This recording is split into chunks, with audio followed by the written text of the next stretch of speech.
My dear brothers and sisters, we have shown ourselves with even a little bit of effort, and even with our own community against us at times, how much we can achieve. Who would have thought 6 months ago, 3 months ago, that we would have 5 or 4 or 5 independent Muslims standing as members of parliament to represent their community? Even the people in those areas didn't believe they'd be able to do it. And with everything that was thrown against us, whether it's other lobbies and others individuals, these people saw that as a challenge and addressed it. Assalamu alaikum, Sheikh. Welcome to the podcast.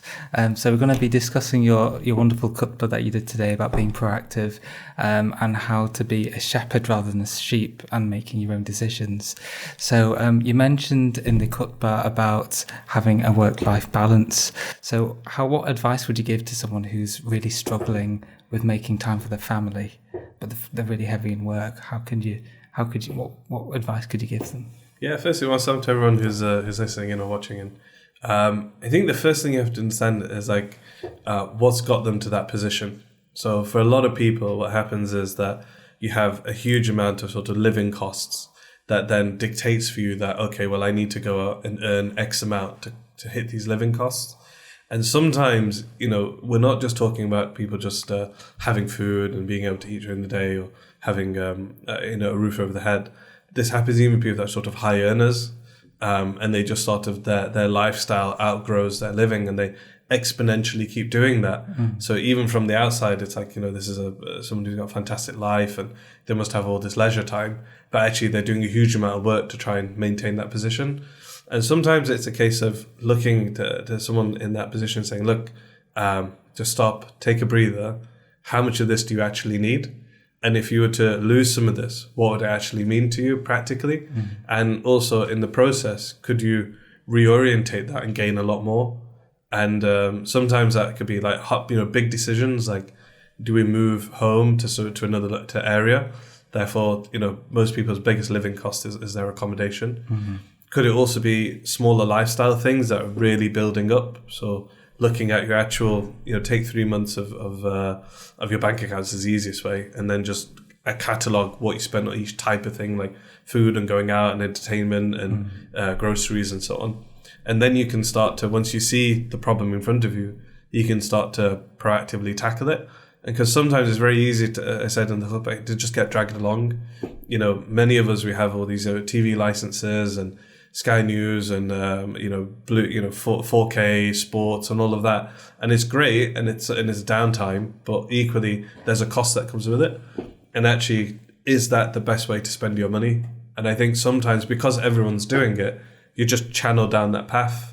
And sometimes it's a case, would you be a lot happier? Just get a family, National Trust access pass, a couple of bikes, get out, enjoy the weather, get yourself fitter. And actually, you'll have much less stress, much more happiness. And so I think for a lot of people, it's actually about take a pause, see where you are. Sometimes you are in a period of your life intentionally. It's about development, getting to a more stable position. But along that whole process, don't lose sight of what you're actually trying to achieve, and monitor that. And then when you get to that point, say, well, I've done what I need to do. I don't need to be working in this way. And I think for a lot of people, you could change where you work. You could change from being an employee to becoming self-employed or to be an employer. You can do a balance of different types of jobs. There's a lot of this sort of gig economy types of jobs and things. You can blend that with your day work or take some ad hoc roles, take down your day job to 4 days a week or something like that. It can look dramatic, but when you look at your actual take-home pay and stuff like that, you'll probably be in the same or better position. It'll give you more flexibility. You have more time off to decide what you want to do with it. And I think that sometimes it's that sense of control that's more valuable for people than actually, what the outcome is. So I think it's really important for people, whatever stage you're at, to take stock and think, is this the best for me right now? Because a lot of time we do sort of fool ourselves to say, well, when I'm in this position and when I'm earning X salary, then I'll be able to do Y. And you don't realize along that process, you're just building up all these expenses and it's just making the problem worse instead of actually trying to achieve what you set out.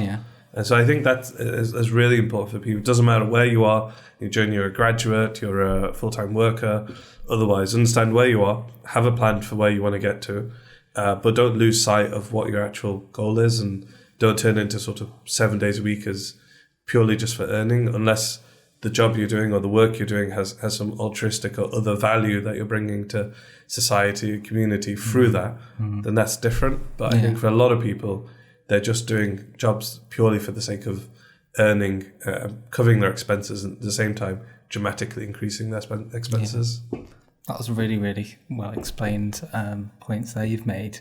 I picked up something about going and getting a national trust and exploring the outdoors. And I can say that my dad, he said the best thing that he's done, he's in his 60s now, is to get a national trust pass. So we go to national trust, and even spending like 30 minutes or 1 hour with my dad, it's such a blessed time to just explore our thoughts, and especially as you're getting older, that time becomes more and more precious. What would you say to someone who is a teenager, for example, and wants to break out of that mold of being a sheep and wants to become a shepherd? The parents are slightly more restrictive on what they can do. What would you recommend for that teenager? Yeah, I would say realistically, it's not just the teenager. It's absolutely everyone. Mm-hmm. So you in that position is probably more critical, because where you're on life and work and experience, you have to look at what do you want to do and what do you need to know to be able to do it. So there's Islamic development. Religiously, do you understand the Quran? Do you have a good grasp of Arabic? Can you recite correctly? Do you understand all the different acts of ibadah, when to do which? How close you understand the life of the Prophet ﷺ. So Islamically, there's a huge amount of development to be done. But I would say, knowing the community, that's consistent all the way across to, from teenagers to 60-year-olds. And everyone's at some point in that journey that we all have to keep. I have to keep developing. There's a huge amount of work I need to do, and other people are just a different point in that path. But in terms of their personal development and academic or career focused development, on the personal side is going to actually be the most valuable, because you'll realize when you get into the world of work, technical ability takes you so far, and after that is personality and how you deal with people. And the way to really build that is just to put yourself out there, do things, go out of your comfort zone, and all these different life experiences will accumulate to improve your personality. The more times you're challenged in difficult situations, maybe stressful, might be, whether it's in a managed condition like sports, where someone's pushing you and you just got to bite your tongue and keep going and realize that actually a lot of what they're saying is to make you better, not because they hate you. And so sometimes it's a case of empathizing, take a step back and think, actually, okay, they might be being aggressive, they might be doing that, but why are they saying that? Why have they got that approach? Is there something I can learn? So when I'm in that same position, I'm not reacting in the same way. So a lot of it is just being reflective and being honest about yourself, because you will naturally get to a development point where you think you've got everything I need and everyone else is wrong, and that's just that's a natural fact of human development. Where you are, with your biology changing, your growth getting exponential, but you transition from a young person to an adult. There's a lot of psychological, mental, and sort of just bodily development that affects your personality at that age. And so I think it's just being honest about that and just saying, right, what's the next thing I need to do? If you find, like a common example, and it sort of has a spiritual aspect as well, if somebody finds that they're very greedy, or they have a sort of very hoarding nature, practice giving. Just start on whatever. It could be a few pennies, could be £1. Have something that you like, give it to somebody. Give it in charity, give it to a friend, give it to a family member, and start to do that more regularly. And you'll find that actually you become less greedy and you become less hoarding. And you look at things as utility. Have I got use for this? If I don't have any use for it, I don't think I'm going to immediately have use for it. They have use for it. Let them do it. And that's a practical approach to sort of combining your personality and spiritual position with some practical actions. And you can do the same for everything else. So if you find that you get angry quickly and you're always sort of lashing out and it comes across in your language, your demeanor, how you talk to people, then the next time you're angry, do it the Prophet said, if you're walking, stand. And if you're standing, sit. If you're sitting, lie down. And if that's not working, go make wudu. And, if you practically do that, because you feel like, I'm angry in this position, just get out of that position. It's like when you're playing football, but not everyone's that fit. So there's going to be somebody who's dribbling halfway up the pitch. And, by the time they get there, they're going to be exhausted. So actually, instead of trying to get past the last person and take a shot, pass it off to somebody. They've got the energy now. And then you'll realize, as soon as you've done that, there's a release of what you've built up. Absolutely. Move into another position, you'll be able to score. So that actual practical physical positioning and development is really important.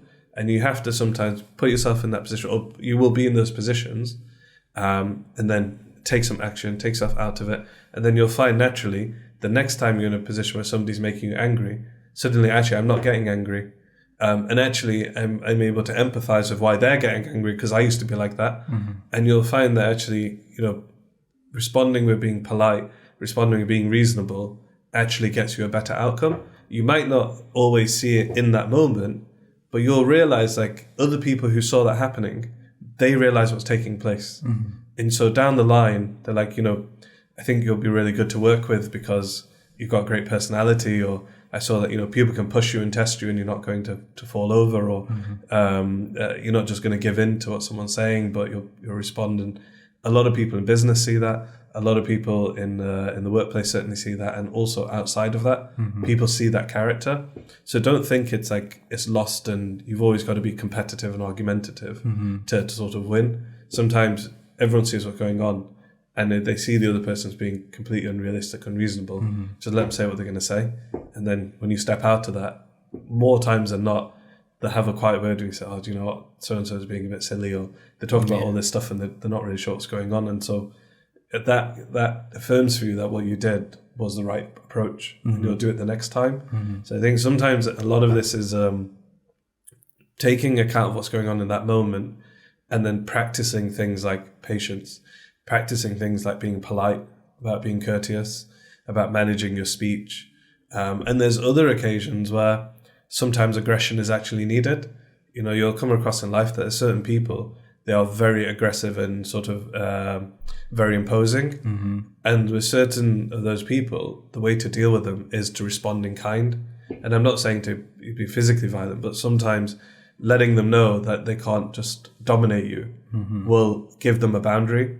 So as the more times you do that, you'll realize what's appropriate for that situation. Fantastic.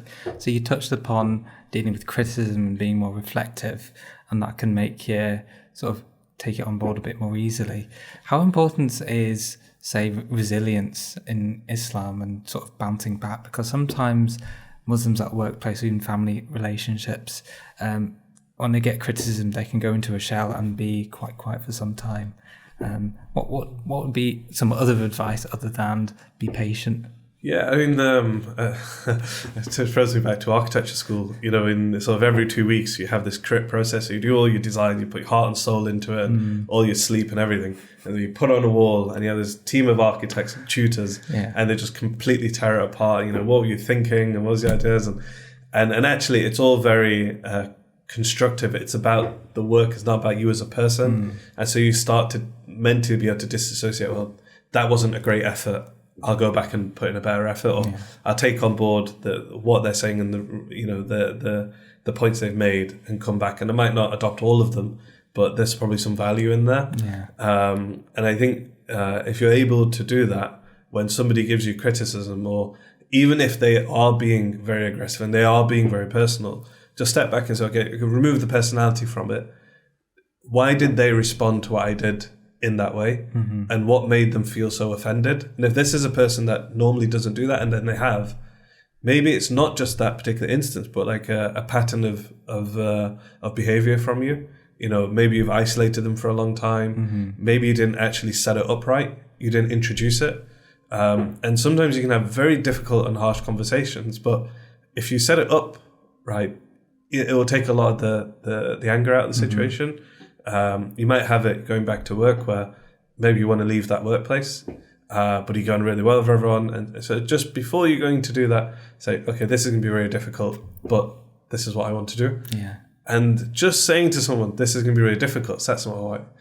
I prepared something really difficult. Then when you say it, it's like, well, it's not that difficult. Yeah. And so sometimes it's about thinking it once you've experienced interactions with enough people, you can realize sometimes it's just about how you set something up. And it might well be that this is something you really want to do. It's going to make them upset, but you just you intro it to them and you show them that you're persistent. This is something that you really want to do. It's not just a flighting feeling. You've thought about it. You've considered it in the short and the long term, and that's what you've decided. So I'd say, even going back to where you said that maybe there's someone and their parents are very controlling of what they're doing, and maybe they want to join the football team, for example.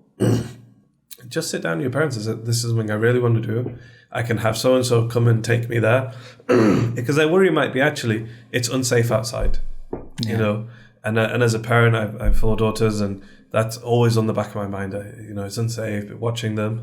But then sometimes you have to also, control yourself as a parent.